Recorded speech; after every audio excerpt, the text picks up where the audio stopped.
यह कहानी है ओस की बूंदें। जनवरी का महीना था। मौसम शरारतों पर आमादा था। कभी बारिश, कभी गुनगुनाती धूप तो कभी ठंडी हवाएं।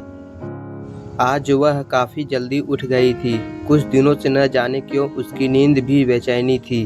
बाहर बालकनी में बैठी वह सामने लगे छोटे छोटे पेड़ पौधों को निहार रही थी। ओस की नन्ही नन्ही बूंदें पत्तों पर इतराती और पत्तों के हिलने से जमीन पर गिरकर अपने अस्तित्व को स्वयं ही मिटा देती। यही है जीवन का ताना बाना। कभी अर्श से फर्श पर आने में देर नहीं लगती, कभी काबिलियत के पंखों से ऊंची उड़ान हासिल करना भी मुमकिन हो जाता है। इधर कई वर्षों से सुमित्रा आराम करना तो भूल ही गई थी। अपना छोटा सा एक कमरे का फ्लैट और उस पर पड़ी ढेर सारी किताबें, यही उसके जीवन का फलसफल बन गया था। वह बालकनी पर बैठी ही थी कि दरवाजे पर दस्तक हुई। डोरबेल शायद काम नहीं कर रही थी। दरवाजे पर हुई यह थाप उसने बिल्कुल वैसे ही महसूस की जैसे वर्षों पूर्व जनवरी की ठंडी सुबह उसकी माँ ने उसे उठाने के लिए खटखट की थी। वह दरवाजे की ओर बढ़ी। पीप होल से देखती है कि रिंकू बाहर ही खड़ा है। फोन किया, आ गया। माफी की कोई बात नहीं है रिंकू, पर बताओ तो सही इतनी सुबह सुबह कैसे आ गए? दीदी, आपने अपना परिणाम नहीं देखा?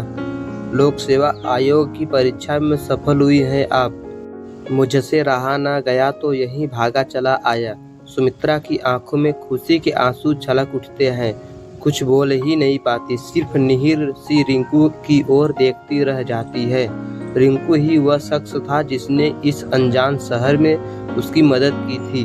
वह रिंकू से बैठने का आग्रह करती है, परंतु रिंकू हाथ जोड़कर उससे विदा लेता है।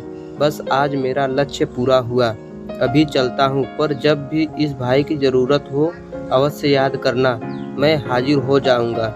सुमित्रा को रानी की ख्याल आई। रिंकू तो बाद में मिला, लेकिन रानी ही तो वह माध्यम थी जिसने उसे यहाँ पर पहुँचाने में मदद की। वह रानी को फोन मिलाती है, उधर से फोन उठता है, पर सुमित्रा कुछ बोल नहीं पाती। बहुत ही मुश्किल से वह इतना कह पाती है, रानी, मैं सेलेक्ट हो गई। यह सुनकर रानी की खुशियों का कोई पारावार नहीं था।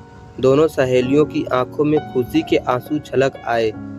जनवरी का महीना था। भौगोलिक परिस्थिति के कारण उनके गांव में ठंड इस शहर के अपेक्षाकृत काफी ज्यादा होती थी।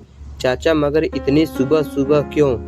हाँ सुमित्रा, तेरे लिए किसी अच्छे रिश्ते की बात करने आए हैं। बैठक के कमरे में बैठे हैं तेरे बापू के साथ।